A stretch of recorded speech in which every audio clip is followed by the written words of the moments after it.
So the first thing I'm going to explain to you is that there are people in this world, they're mystics, they're occultists. And they spend all their time trying to figure out how the universe works, okay? They're trying to uncover the secrets of the universe. And there are different secrets, right? There's astrology, okay? The movement of stars can determine people's fate, okay? The idea of astrology. Then you have alchemy, how to turn nothing into gold, how to turn lead into gold. Then you have eschatology. Eschatology is how the world will end. What's the point of the universe? When will God come to the earth, okay? Then you have sacred geometry. Think of sacred geometry as like particle physics, which is the underlying essence of the universe, okay? So occultists, and these could be poets, philosophers, mystics, they spend all their time thinking about what is the fundamental truth of the universe. And then there are people, okay, who seek power, wealth, and fame.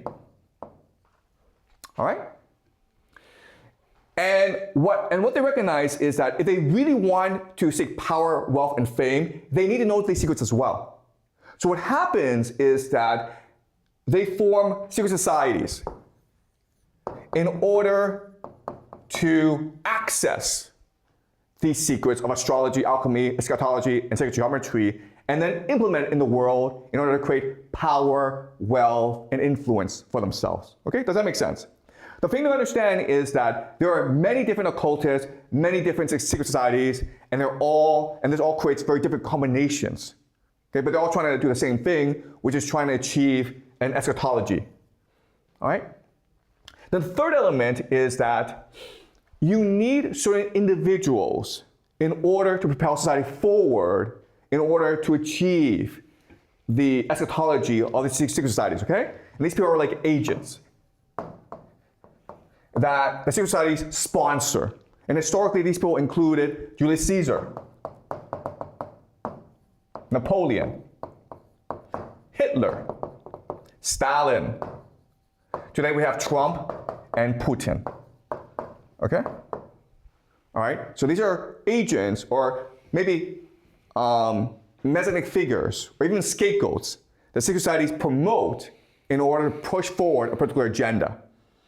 All right? And remember that it looks simple, but it's not, because there are different occultists with different ideas, and then there are different secret societies who are competing against each other, and they're promoting different individuals in order to achieve their particular vision.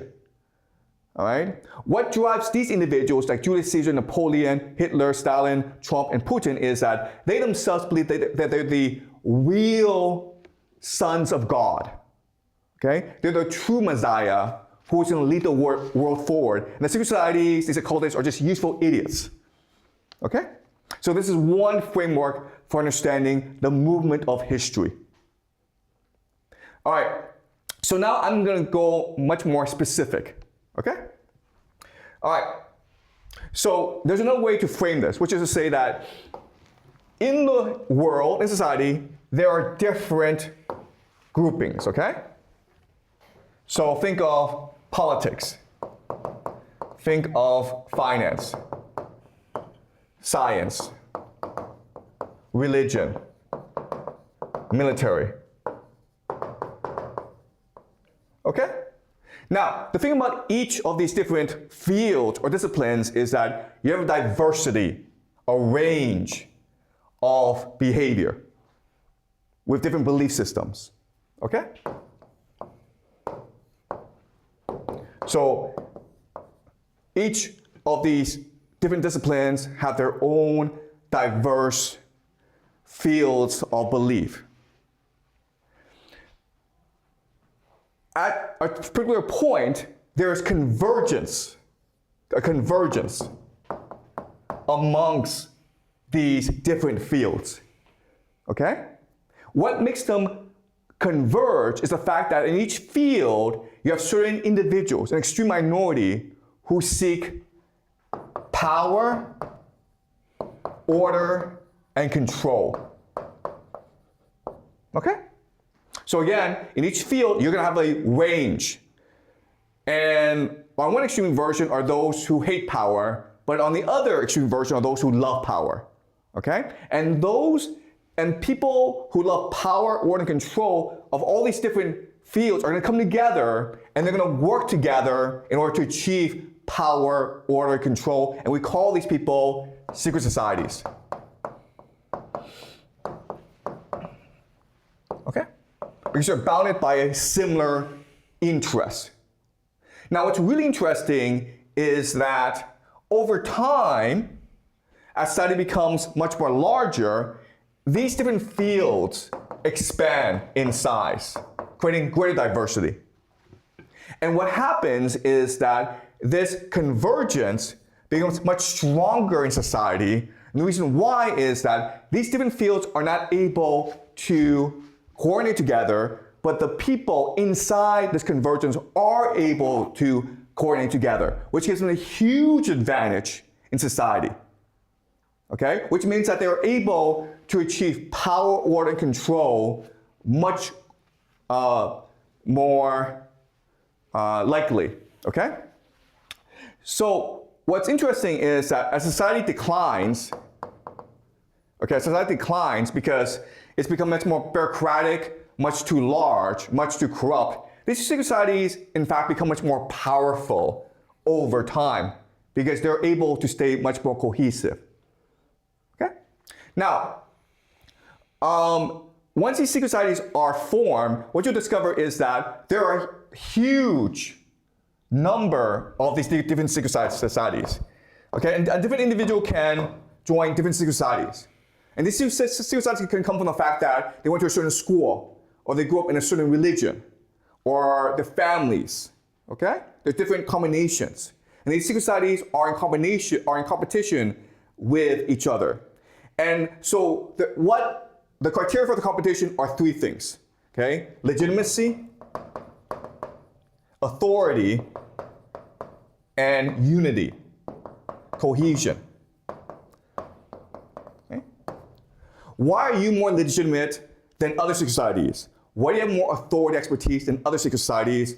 Why are you much more unified than other secret societies, okay? To solve this problem, what the secret societies will do is they will go back in time and reimagine history to show that they are connected with the entirety of history. Okay? So what they'll say is, okay, well, we got to start not today in our school, but because we're connected to the Freemasons, or they're connected to the Knights Templars, okay? So they go back and create a cosmology that explains their origins. And obviously, the further you go back in time, the more legitimate, the more authoritative you are. Does that make sense? All right, so they're going to go back and they're going to create their own history, and that's why people think that they stretch all the way back to Rome.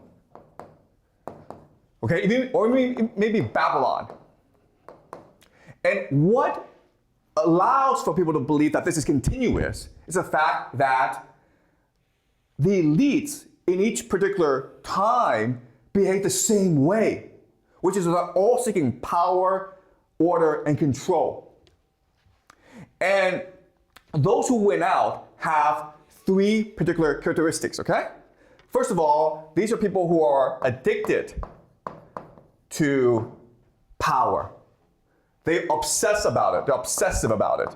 They will do everything possible in order to obtain more power. And power is expansive and all-consuming, okay? Meaning they cannot stop but try to obtain more power. They behave in a certain way that looks as though they are possessed by demons.